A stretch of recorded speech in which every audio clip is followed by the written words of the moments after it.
আজকে যে বিষয়টি নিয়ে আলাপ করব সেটি অত্যন্ত কমন একটি বিষয়, তবে সবার ক্ষেত্রে কিন্তু কমন নয়, কিন্তু অসুখটা খুবই কমন।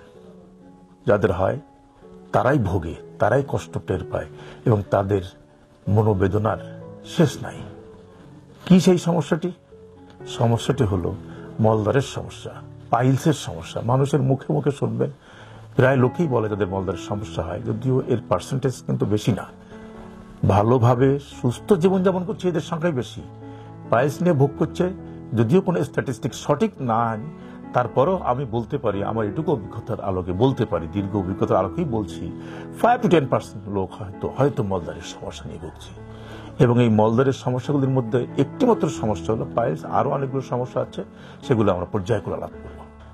পাইলসটা কি? পাইলসটি হলো আপনার মলদ্বারে কিছু শিরা আছে, মেডিকেল পরিভাষায় বলা হয় ভেন। এই ভেনগুলো তিন জায়গাতে ভেন থাকে, মেজর ভেন, তাছাড়া ছোট ছোট ভেন তো অনেকগুলোই আছে। এই মেজর ভেনগুলোই ফুলে যায়। এই ভেনটা ফুলে যাওয়ার কারণেই হচ্ছে, ভেনটা যখন ফুলে যায় তখনই তাকে আমরা পাইলস বলে শনাক্ত করি। মেডিকেল পরিভাষায় বলা হয় হেমোরয়েড, অর্থাৎ হেমোরয়েডাল ভেন্স। যে ভেনগুলো থাকে বলা হয় হেমোরয়েডাল ভেন্স, এবং এই ভেনগুলো ফুলে যাওয়ার কারণেই যে অসুখটি হয় তার নাম হেমোরয়েডস, আর কমন ল্যাঙ্গুয়েজ হচ্ছে পাইলস। লক্ষণ কি? শুরুতেই কিন্তু কোনো লক্ষণ থাকে না, ভেন ফুলে আসে অনেকের, কিন্তু কোনো লক্ষণ নেই। কি লক্ষণ হতে পারে? যেমন প্রায় লোক এসে বলবে যে আমি টয়লেট যখন বসি, যখন একটু চাপ দিয়ে মাত্র ফিনকে দিয়ে রক্ত কোমর ভরে যায়, প্যান ভরে যায়, আমি আতঙ্কিত হয়ে উঠে দাঁড়িয়ে পড়ি। এটা কিন্তু কমন লক্ষণ, এবং এই বর্ণনাটাই অধিকাংশ লোক চিকিৎসকের চেম্বারে এসে বলে থাকে, আর এটি হচ্ছে মূল লক্ষণ।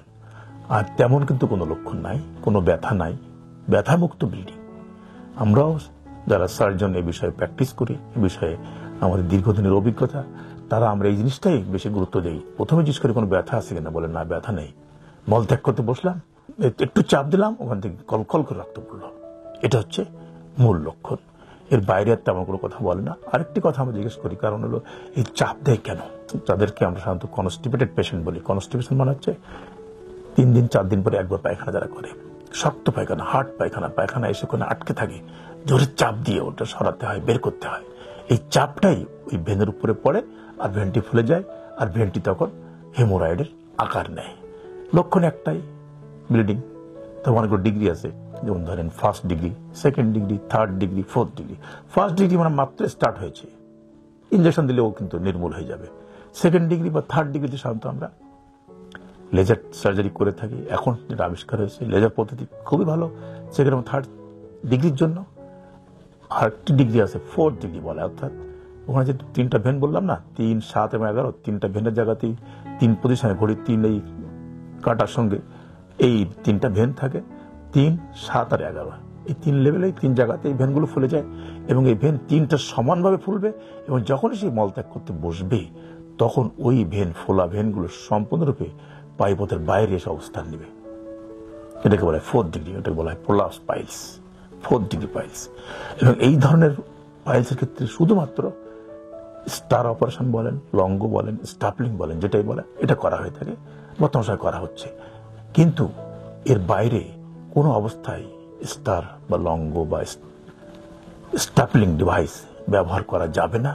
আজকাল অসৎ ব্যবসায়ের পাল্লায় পড়ে, কিছু অনভিজ্ঞ আধা অভিজ্ঞ সার্জনের পাল্লায় পড়ে অনেক লোকের জীবন দুর্বিষহ হয়ে উঠেছে।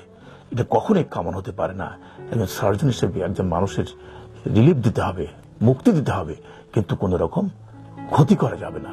এটাই আমাদের চিকিৎসকের মূল লক্ষ্য হওয়া উচিত। আমি না পারি, আমি পারলাম না, কিন্তু আমি যেন আমার আধা জ্ঞান, অল্প জ্ঞান, স্বল্প জ্ঞান নিয়ে কারো ক্ষতি হয় এমন কাজটি যেন না করি। ধন্যবাদ সবাইকে।